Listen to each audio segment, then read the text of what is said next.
अम्मा बाद फ़अऊज़ु बिल्लाहि मिनश्शैतानिर्रजीम बिस्मिल्लाहिर्रहमानिर्रहीम।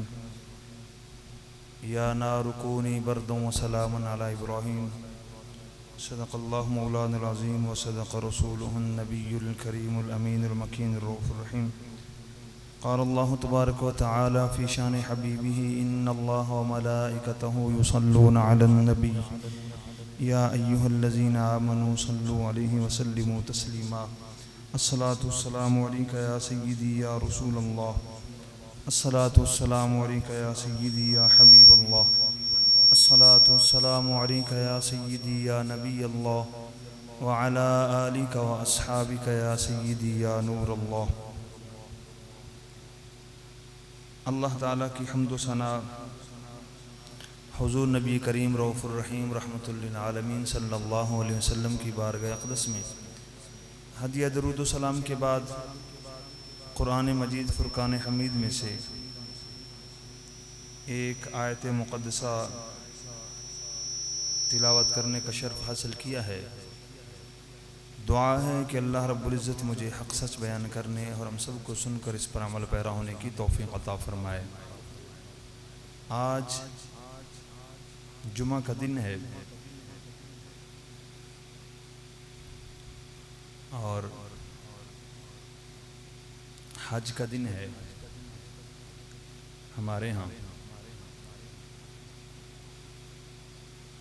मक्का मुकर्रमा में आज लोग मिना में हैं, यकीनन कुर्बानियाँ कर रहे हैं, ये कर चुके होंगे।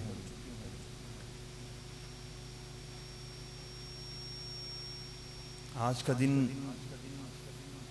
यानी जो कल का दिन वहाँ था 9 ज़ुल्हज्जा, जुम्मा के दिन जब 10 ज़ुल्हज्ज हो तो ये इसको हज अकबर कहा जाता है। तो गोया आज इस दफ़ा जो हज करने जा रहे हैं उनके लिए हज अकबर है, जिनको अल्लाह ने आज का दिन नसीब फरमाया है कि हज की सआदत उनको अल्लाह ने अता फरमाई है। बड़े खुश नसीब हैं वो लोग। और जो नहीं जा सके उन गए हुओं के सदक़े अल्लाह उनको भी शर्फ़ क़बूलियत अता फ़रमाए और मौका नसीब फ़रमाए कि वो भी इस अज़ीम सआदत से बहरामंद हो सकें, फैज़याब हो सकें और इस सआदत को हासिल कर सकें। आज का हमारा मौजू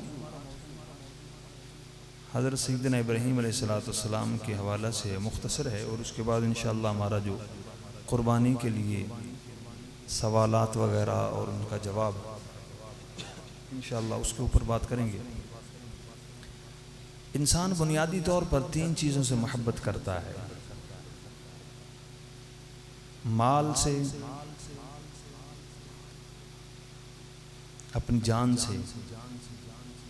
यानी सबसे पहले अगर सबसे ज़्यादा मोहब्बत है तो इंसान को अपनी जान से होती है, माल से होती है, अपनी औलाद से होती है। 3 चीज़ों से इंसान अमूमी तौर पर मोहब्बत करता है। लेकिन ये भी एक लाजिम चीज़ है कि कभी इन तीनों चीज़ों की मोहब्बतें एक दूसरे पर गालिब आ जाती हैं। कोई एक मोहब्बत दूसरे पर गालिब हो जाती है, कभी दूसरी मोहब्बत तीसरी मोहब्बत पर गालिब हो जाती है। मिसाल के तौर पे आदमी समझे कि माल से बड़ी मोहब्बत है इंसान को, बड़ी मेहनत करके, बड़ी तोगो करके माल इंसान कमाता है। लेकिन कभी इंसान की अपनी जान पर आन पड़े और कोई मुश्किल बंदे को दरपेश हो तो इंसान उस माल की मोहब्बत को अपनी जान पर कुर्बान कर देता है। यानी दूसरे लफ्ज़ों में यूँ कहें कि वो जो माल की मोहब्बत है वो जान की मोहब्बत पर गालिब आ जाती है।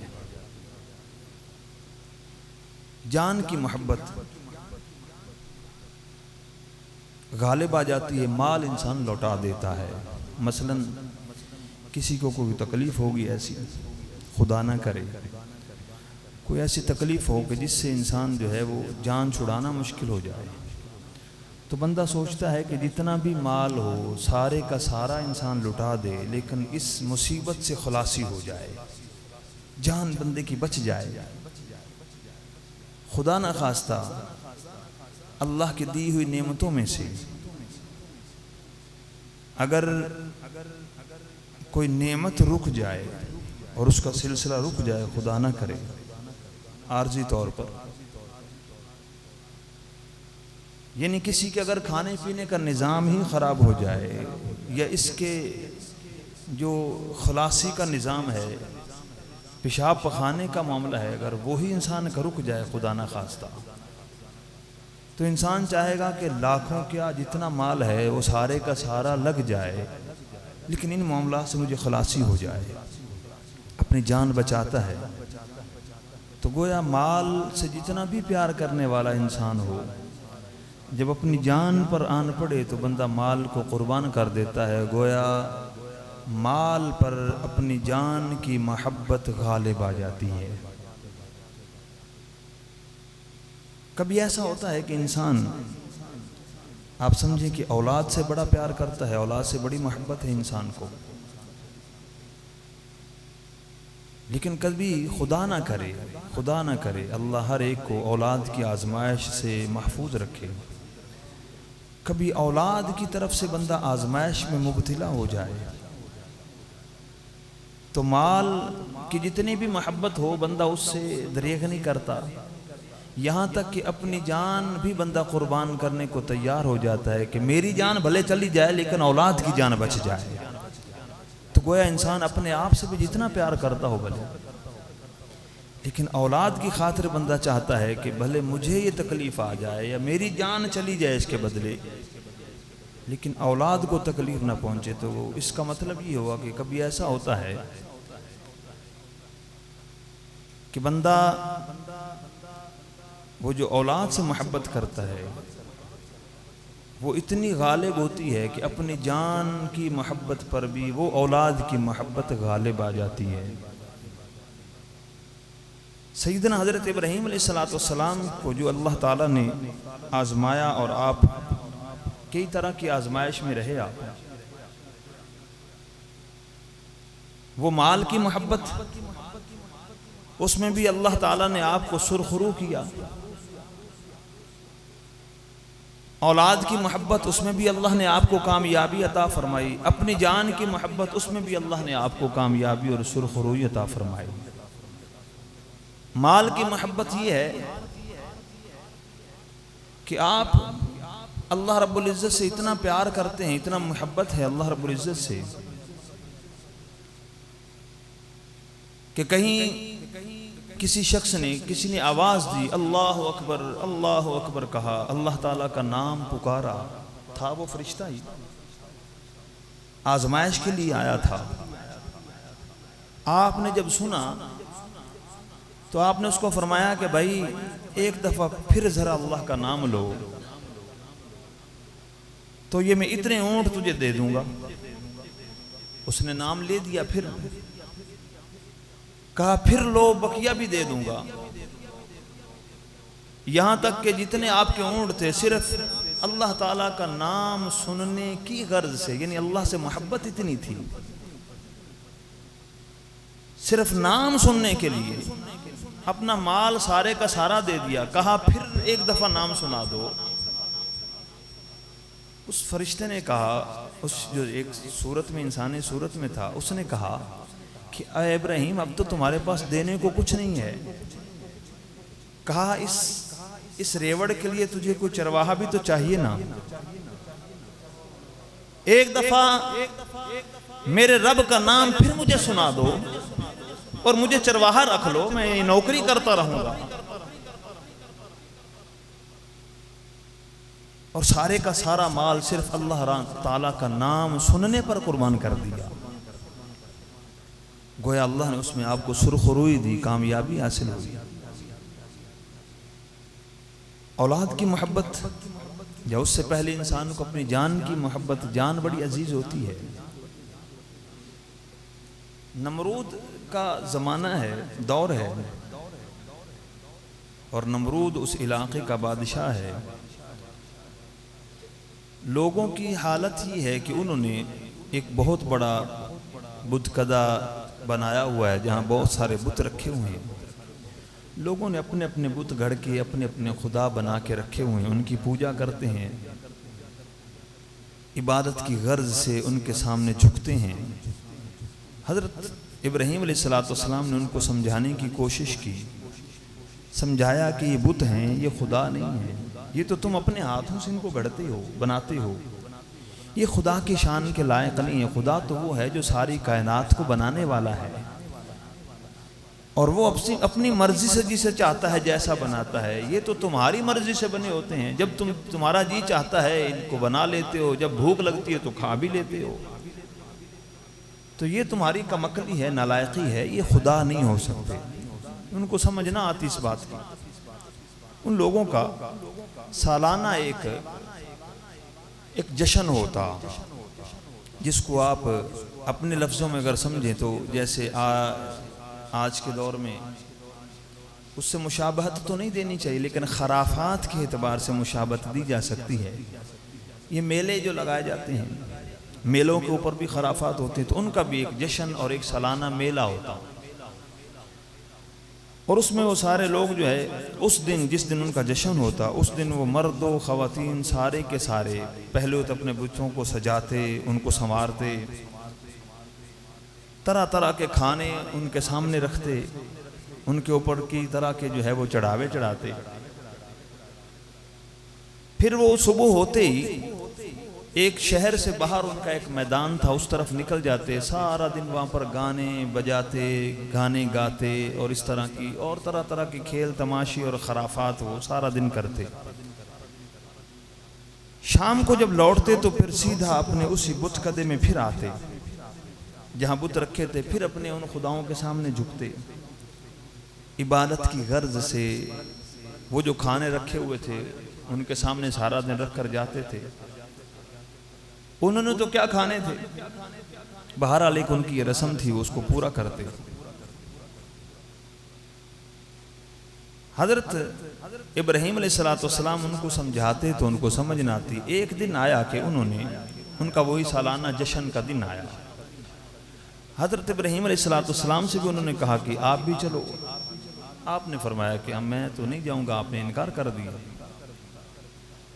जब आपने मना फरमाया तो वो लोग तो सारे चले गए। जब सारे चले गए तो आपने हजरत इब्राहीम अलैहिस्सलाम ने एक कुल्हाड़ा उठाया और लेकर बुतकदे में पहुंच गए। आपने देखा तो इर्द गिर्द बहुत सारे बुत रखे हुए हैं, दरमियान में एक बहुत बड़ा बुत है, उनका बहुत बड़ा बुत है।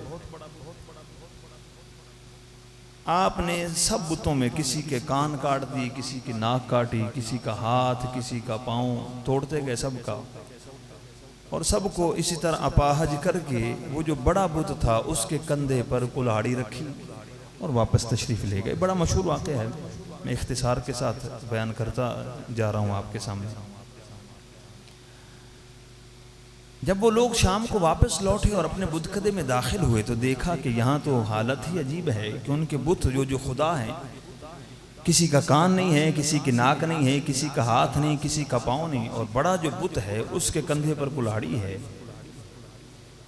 वो सारे ताज्जुब करने लगे कि ये किसने किया है। अब किसी ने कहा कि ये हो सकता है कि उसी नौजवान का काम हो, यानी हज़रत इब्राहीम अलैहिस्सलाम का। वो हमें मना करते हैं और बुतकदे में आते भी नहीं, उनको मानते भी नहीं है, तो हो सकता है उन्हीं का काम हो। बुलाया गया आपको, आप जब तशरीफ़ ले गए तो देखा कि वो बड़े बुत के कंधे पर कुल्हाड़ी है। तो आपने फरमाया भी इससे पूछो, ये जो कंधे पर कुल्हाड़ी लिए बैठा है इससे पूछो ये किसने किया है।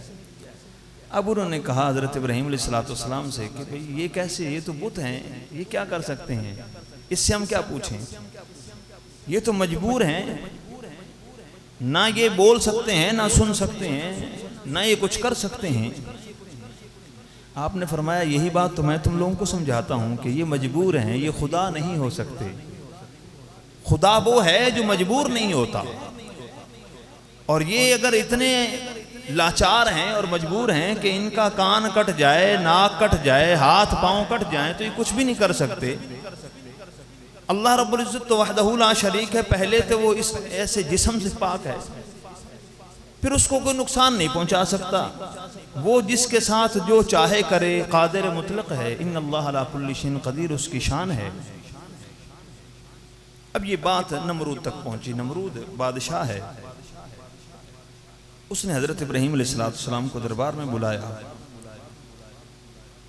और ये इस वाक़े को भी कुरान में तीसरे पारे के दूसरे रुकू के अंदर इसको बयान किया गया है कि आपका मुनाजरा हुआ नमरूद के साथ। यानी उसने जब पूछा कि आप किस खुदा को मानते हैं, आपने फरमाया मेरा रब तो वो है जो ज़िंदगी और मौत देता है। उसने कहा ये कौन सा काम है, ये तो मैं भी कर सकता हूँ।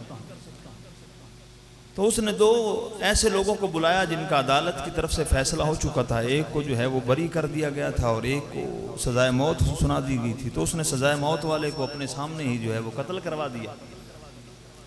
जिसको बरी किया गया था उसको कत्ल करवा दिया गया और जिसको सजाए मौत थी उसको आज़ाद कर दिया। कहा ये तो मैं भी कर सकता हूँ। हज़रत इब्राहीम अलैहिस्सलाम ने अब दूसरी दलील दी। पहले तो ये दी कि मेरा रब ज़िंदगी और मौत देता है। जब उसने अपनी नालायकी, यानी ये तो एक नालायकी है, कोई दलील तो ना थी, आपने फिर दूसरी दलील दी। आपने फरमाया कि इन्नल्लाह यअती बिश्शम्सि मिनल मशरिक़, मेरा रब तो वो है बेशक जो सूरज को मशरिक से तुलू करता है। अगर तू रब है तो मगरिब से तुलू करके दिखा। कुरान ने फरमाया फबुहितल्लज़ी कफ़र, अब काफिर ना मुराद ही है, वो जाहिर सी बात है, वो ये कैसे कर सकता था। जब लाजवाब हो गया तो उसने अब हजरत इब्राहीम अलैहिस्सलाम को सजा देना चाहिए।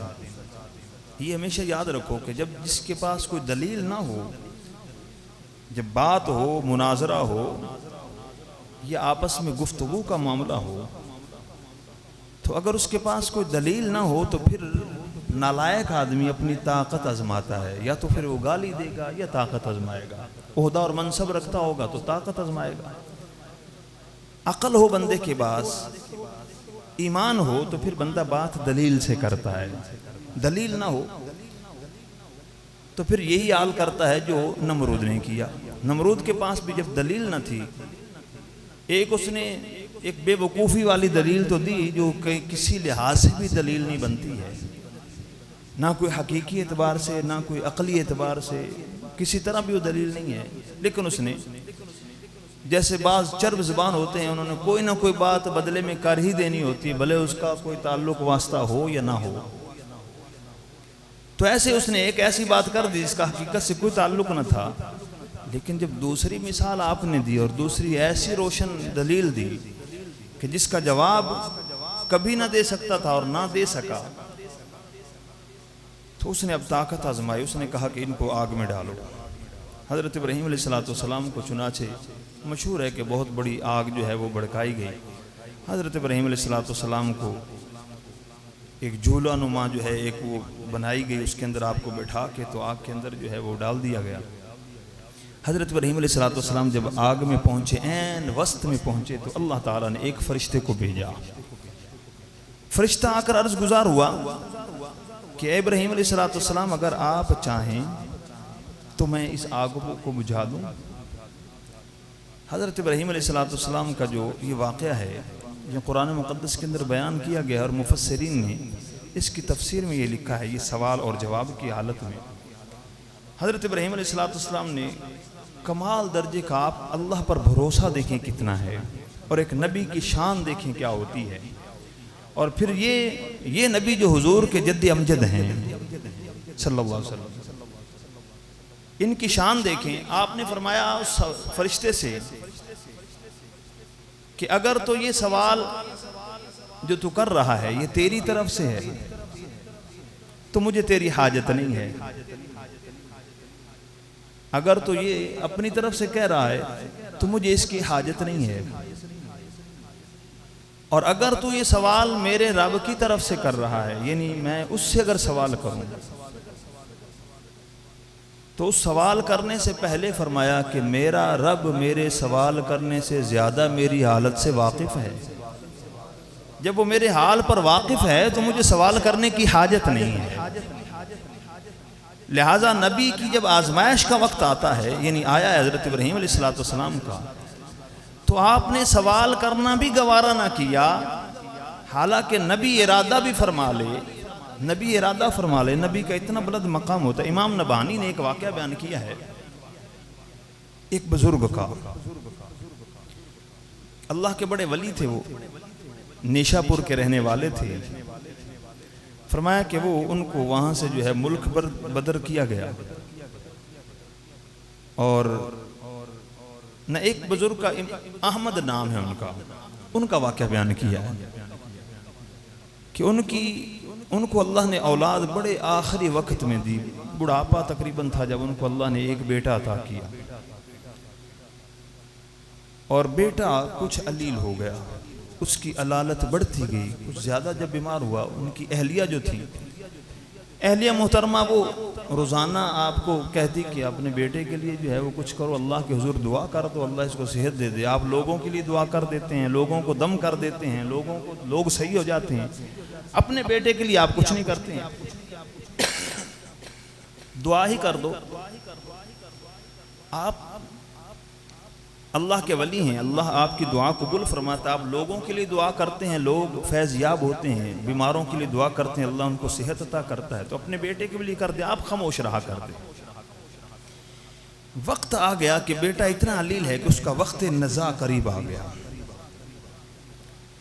अब जब अहलिया ने कहा, आपको पता है कि औरत जब ज़्यादा बोलने लगी और कहा कि आपको अपनी इबादत में ही आप मसरूफ़ रहते हैं और अपने उसी में मसरूफ़ रहे, आपको औलाद की फ़िक्र तक ना हुई। अल्लाह ने इतनी देर से आपके बुढ़ापे में आपका एक बेटा दिया था और वो भी अब जाने को है। जब वक्त नज़ा था बच्चे का, तो शेख अहमद ने रहमतुल्लाह ताला अलैह उन्होंने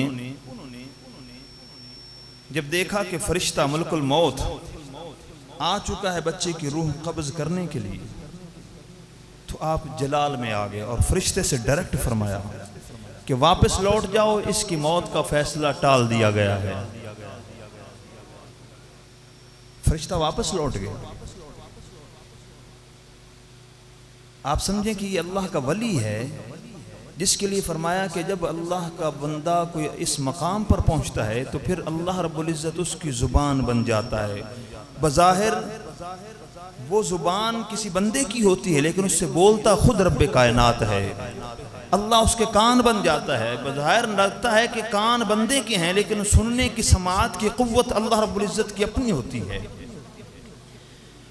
अल्लाह रब्बुल इज़्ज़त बंदे के हाथ और पाँव बन जाता है। बज़ाहिर लगता है कि बंदा कदम उठा रहा है, लेकिन अल्लाह तबारक हदीस कुदसी अल्लाह फरमाता है मैं उस बंदे के हाथ और पाँव बन जाता हूँ। फिर वो पकड़ता है, वो कुव्वत मेरी होती है। बज़ाहिर हाथ तो बनते हैं, लेकिन उनके अंदर कुव्वत मेरी होती है। अब यहाँ कोई सवाल नहीं किया था, ना अल्लाह के हुजूर इल्तिजा की थी, बल्कि डायरेक्ट फरिश्ते से फरमाए इरजी, लौट जा वापस। इसकी मौत का फैसला तब्दील कर दिया गया है, और वो तब्दील ही कर दिया गया। एक वली का ये मकाम है, तो नबी का मकाम कितना होगा। और फिर वो भी नबी जो हुजूर के जद्द अमजद हों, हज़रत सैयदना इब्राहीम अलैहिस्सलाम जैसे जलीलुल क़द्र नबी हैं।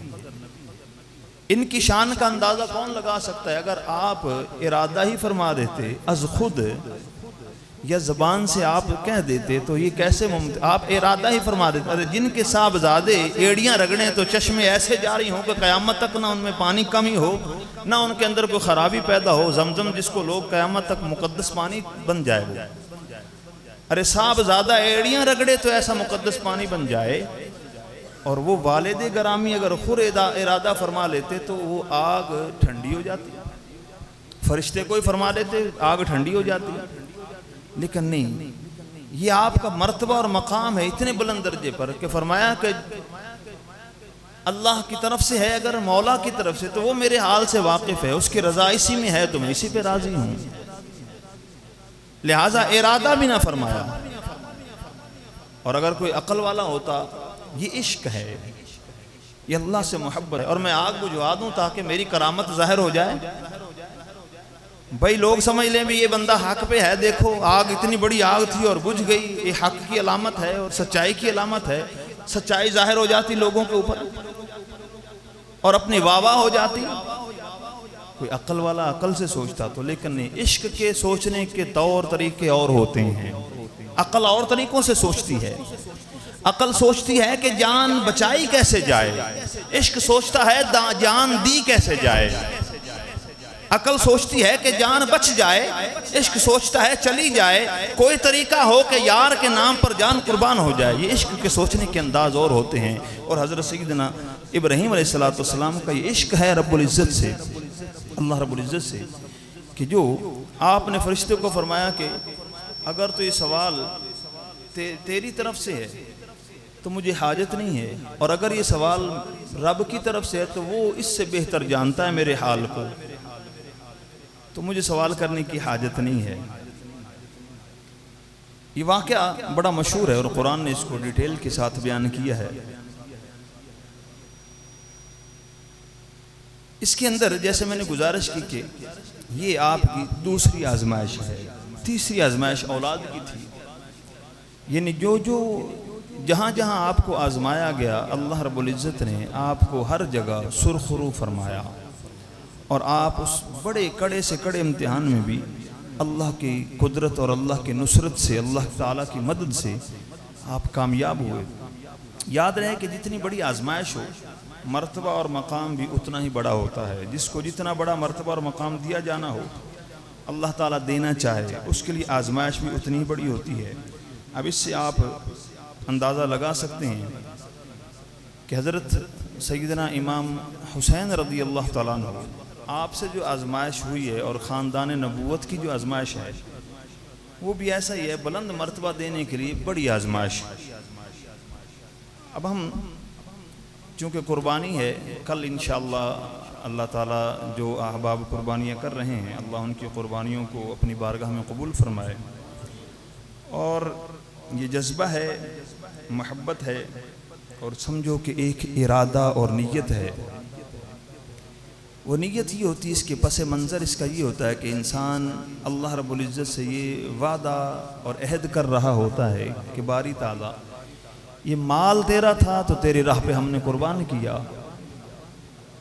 और अगर कभी जान भी तेरे रास्ते में कुर्बान करनी पड़े तो उससे भी हम पीछे ना हटेंगे, बल्कि इंशाअल्लाह तेरी मदद से, तेरे रास्ते में, तेरे दीन की खातिर, तेरे दीन की इकामत और सरबुलंदी की खातिर कभी जान भी देनी पड़े तो मुसलमान उससे पीछे नहीं हटता और ना हटेगा। ये एक तरह का अहद है। हज़रत आयशा सिद्दीक़ा रज़ियल्लाहु तआला अन्हा बयान फरमाती हैं, हुज़ूर अक़दस सल्लल्लाहु अलैहि वसल्लम ने इरशाद फरमाया, यौमुन नहर यानी 10वें ज़ुल्हज, इब्ने आदम का कोई भी अमल अल्लाह के हुजूर इससे ज़्यादा प्यारा नहीं है कि अल्लाह की राह में जानवर ज़िबा किया जाए, खून बहाया जाए, कुर्बानी की जाए, इससे ज़्यादा प्यारा नहीं है। और फरमाया कि वो जानवर क़यामत के दिन अपने सींग और खुरों और बालों के साथ आएगा, और कुर्बानी का खून ज़मीन पर गिरने से पहले अल्लाह रब्बुल इज़्ज़त के हुजूर मकबूल होता है। लिहाजा इसको खुश दिली के साथ करो। हज़रत अली रज़ियल्लाहु तआला अन्हु मरवी है एक रवायत कि हुजूर अलैहिस्सलातु वस्सलाम ने फरमाया, ए फ़ातिमा, अपनी कुर्बानी के पास खड़ी रहो, बेशक कुर्बानी के खून के पहले कतरे के साथ, यानी पहला कतरा ज़मीन पर भी गिरता है कि अल्लाह रब्बुल इज़्ज़त तुम्हारे पिछले सारे गुनाह मुआफ़ फरमा देता है।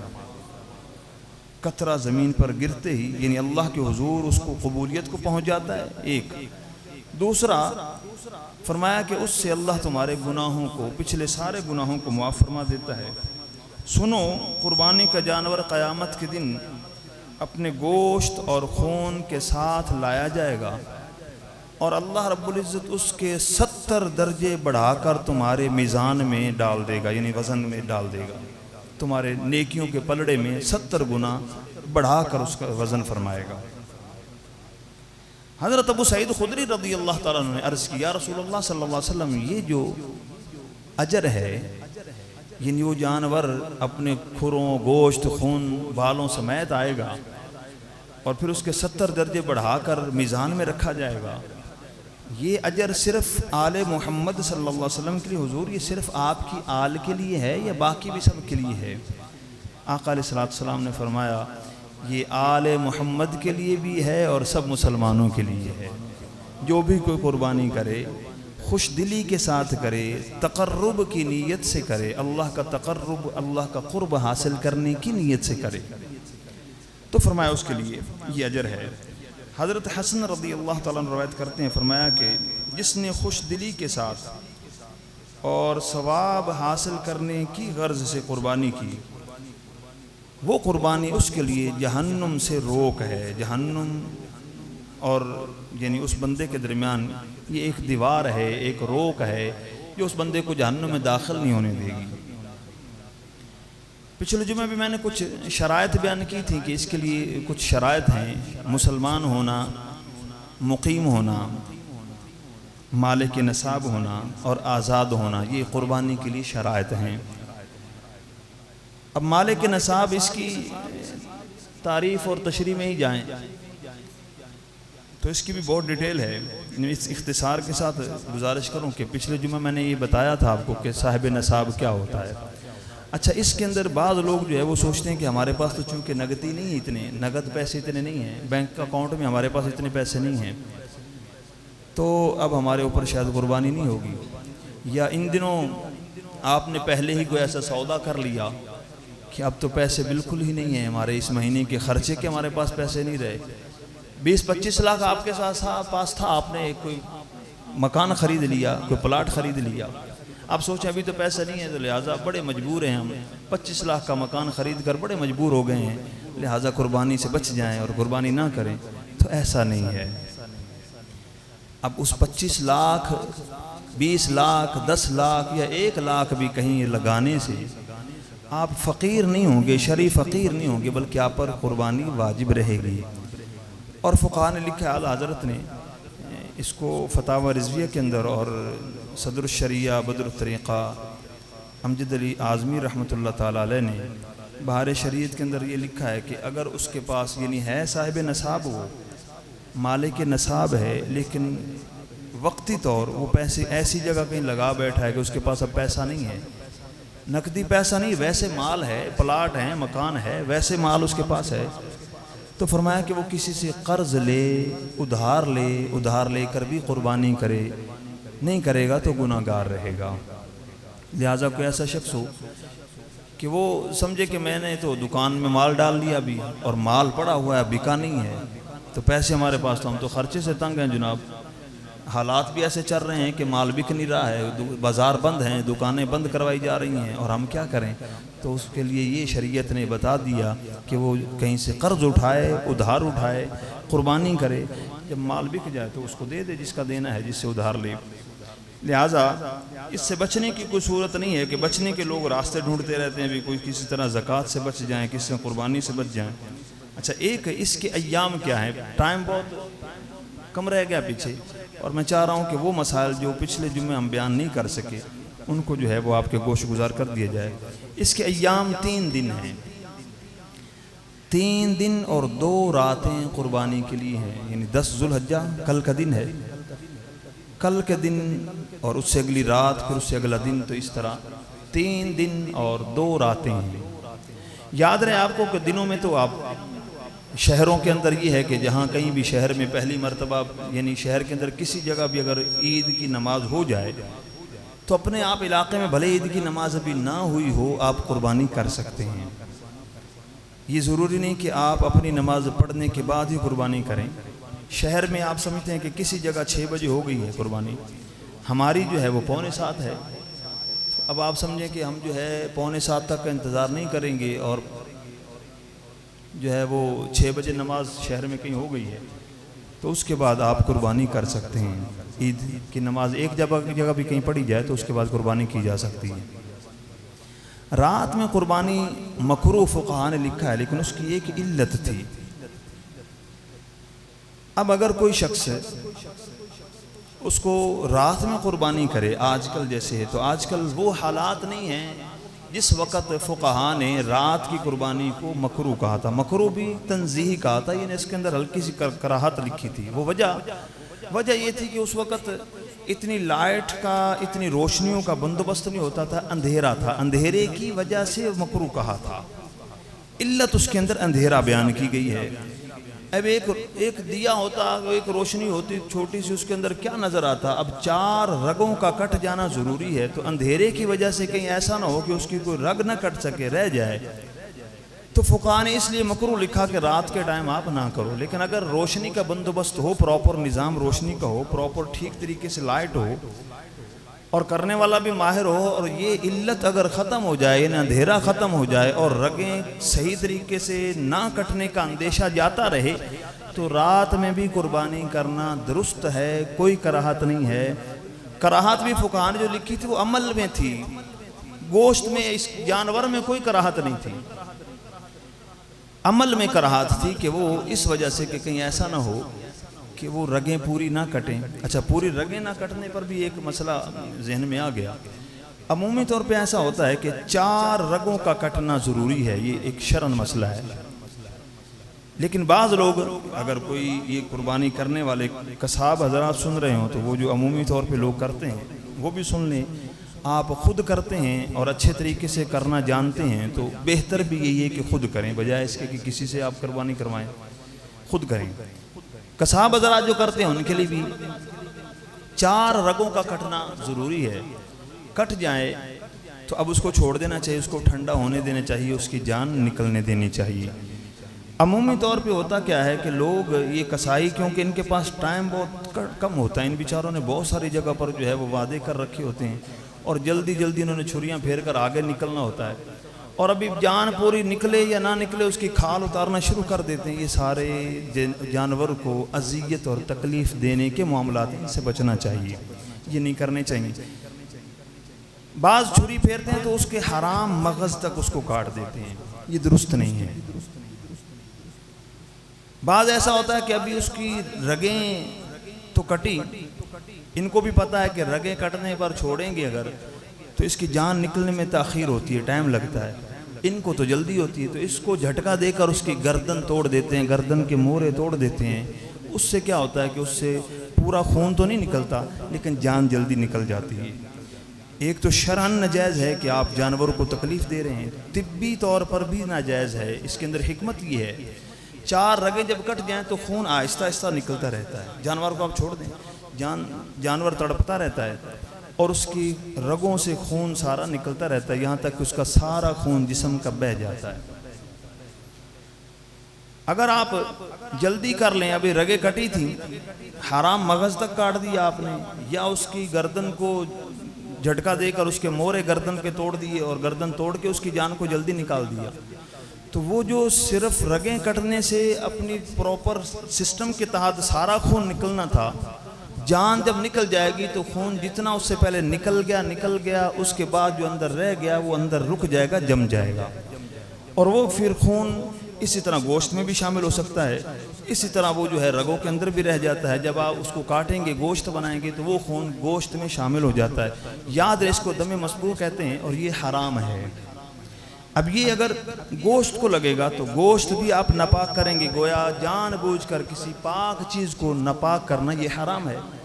लिहाजा गोश्त पाकीज़ा था, अब इस सूरत में वो नापाक खून जब लगेगा तो वो नापाक हो जाएगा। बाद वो रगों के अंदर रह जाता है, और वो रगें बाद ऐसी होती हैं कि उनके अंदर उनको खाना जायज़ नहीं होता, लेकिन ये हजरात उसको काट पीट के गोश्त के अंदर ही शामिल कर देते हैं। तो ये ख्याल रखा जाए कि ऐसा ना करें, ये जुल्म है, जानवर के साथ भी जुल्म है। और अगर वो ज़ाहिर सी बात है, खून जो हराम है वो खाएंगे या वो लगा हुआ खाएंगे और गोश्त के अंदर वो रह जाएगा, बाज़ औक़ात वो धोने से भी, अगर रगों के अंदर रह जाए तो धोने से भी नहीं निकलता, तो ऐसी सूरत में आप मुसलमानों के साथ एक बड़ा जुल्म करेंगे।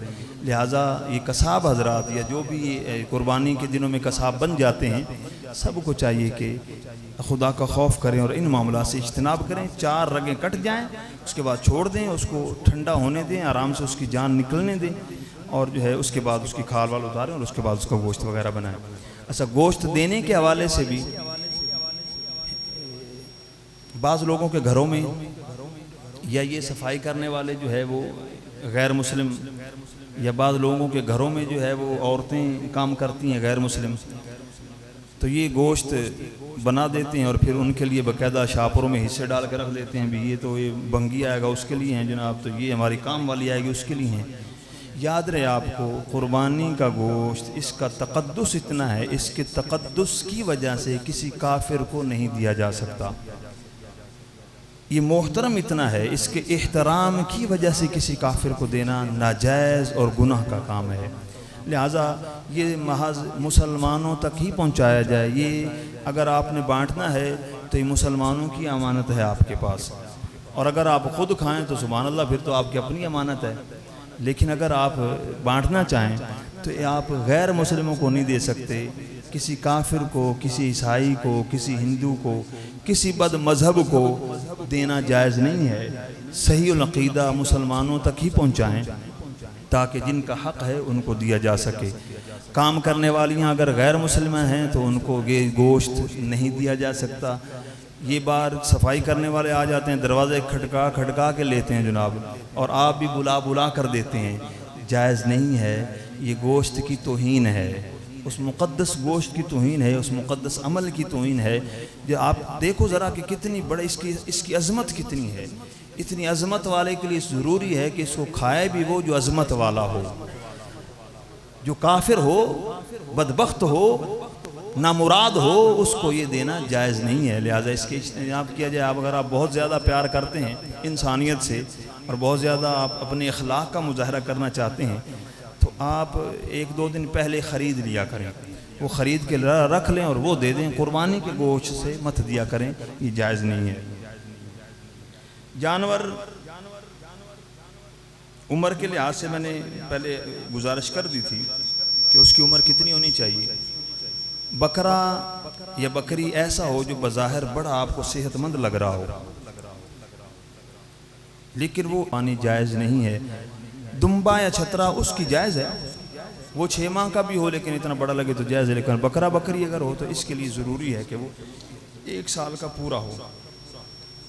किसी फ़कीर ने जानवर को पाला हो, यानी किसी ने अज़ खुद अब जानवर पाला हो, साहिब नसाब नहीं, उसके ऊपर कुर्बानी वाजिब तो नहीं है, लेकिन उसने पाल रखा है और नीयत कर ली कि मैं इसकी कुर्बानी करूँगा।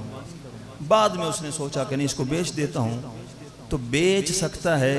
इस नीयत पर उसके ऊपर कुर्बानी वाजिब नहीं होती।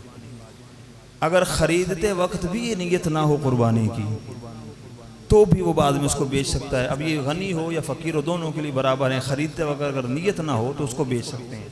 किसी ने लाया बकरा, लाया आप कुर्बानी के लिए, वैसे कुर्बानी की नीयत ना थी, वैसे लाकर आपकी नीयत बन गई, तो फिर इरादा बदल गया कि नहीं बेच देते हैं, तो इसको बेच सकते हैं। ये ज़रूरी नहीं कि उसके ऊपर आप उसी की कुर्बानी करें। हाँ, अगर ख़रीदते वक्त नीयत ये हो कि मैंने इसको कुर्बानी के लिए ख़रीदना है तो फिर इसको बेच नहीं सकते, फिर इसकी कुर्बानी ज़रूरी है। बाद ऐसा होता है कि रद्द बदल हो जाता है। आपने जानवर लाया, आपने इतने पैसों का लाया था, दूसरे इतनों का, आपको मसला बना, अदल बदल कर लिया।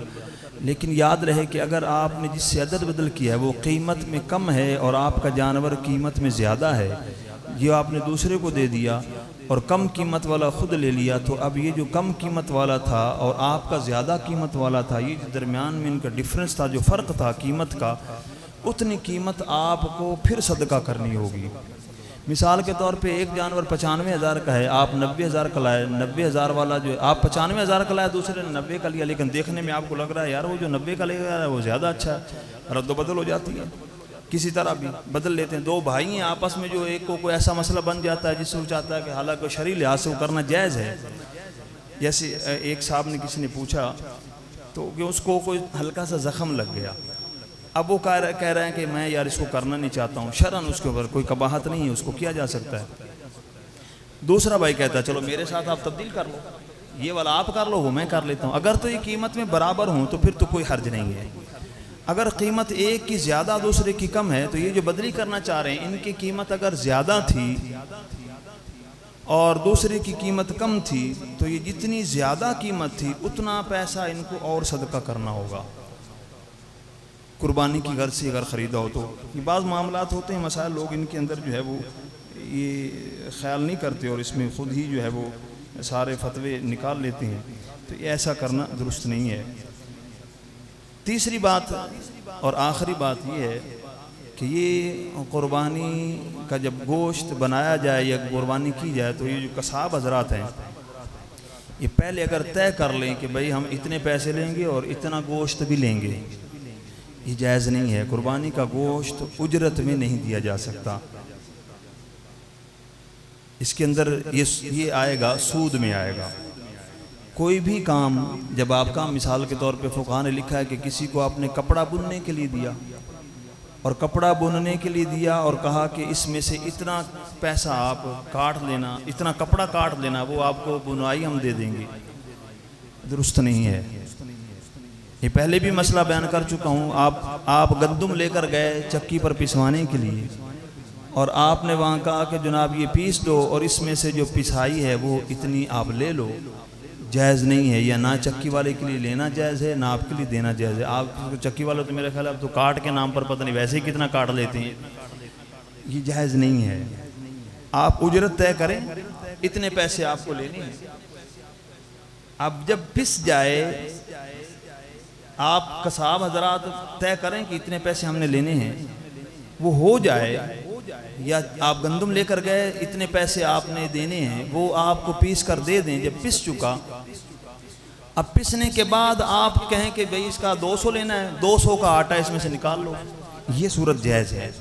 लेकिन पहले से तय कर लें कि भाई इसी में से आप काट ले लेना और इसके जो है वो पीसने की कीमत ले लेना, तो ये जायज़ नहीं है। इसी तरह कसाब हज़रात के लिए भी ये जायज़ नहीं कि पहले से गोश्त तय कर लें कि इतना हम गोश्त लेंगे, या आप कहेंगे उजरत के तौर पर इतना हम गोश्त उसको दे देंगे, ये सारी सूरतें नाजायज़ हैं। उससे तय करें जितने भी पैसे हैं उसको पैसे दे दें। हाँ, जब आपने बांटना है तो दूसरों को भी देना है, उसमें आप कसाब को भी बांट दो।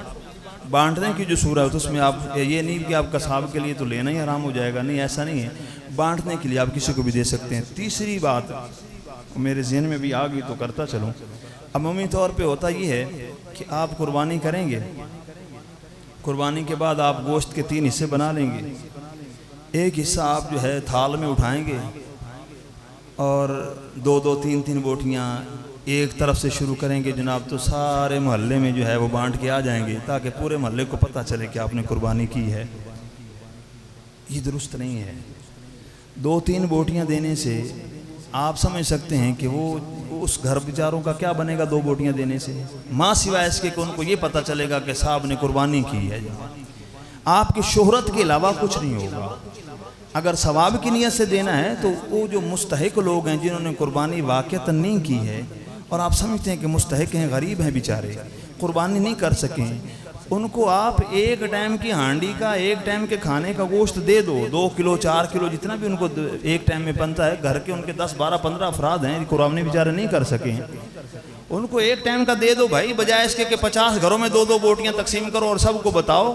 उससे बेहतर है कि किसी को पता भी ना चले और आप उन तक पहुँचा दो, मुस्तहिक अफराद तक, अगर सवाब की नीयत हो तो। लिहाजा ये मेहरबानी किया करें जो बांटते हैं, तो यहाँ पर ये अपनी नमूद व नुमाइश और लोगों तक दिखलावा और फिर जो परातें सरों पर हों और पूरी गली के अंदर फिर रहे हों, पता चले जनाब गोश्त बांट रहे हैं। बड़े सखी हो गए जनाब, 2 मन 3 मन का 4 मन का गोश्त था, उसमें से 10 किलो बांट रहे हैं। बड़े सखी हैं जनाब, बड़े दिल का इन्होंने मुजाहरा किया और वो 10 किलो जो है वो 50 घरों में तकसीम कर रहे हैं जनाब। तो ऐसा करने के बजाय वो 2-4 अफराद जो मुस्तहिक हैं वाकई ही और घर के अफराद ज़्यादा हैं, एक टाइम के खाने के लिए उनको पहुंचा दो। अल्लाह आपकी कुर्बानियों को कबूल फरमाए। अल्लाह जो लोग इरादा रखते हैं लेकिन किसी मजबूरी के तहत नहीं कर सके, अल्लाह उनको भी तौफीक दे कि आइंदा वो भी कुर्बानियाँ अल्लाह की रज़ा की खातिर कर सकें। आमीन बिजाह नबी अमीन सल्लल्लाहु अलैहि वसल्लम।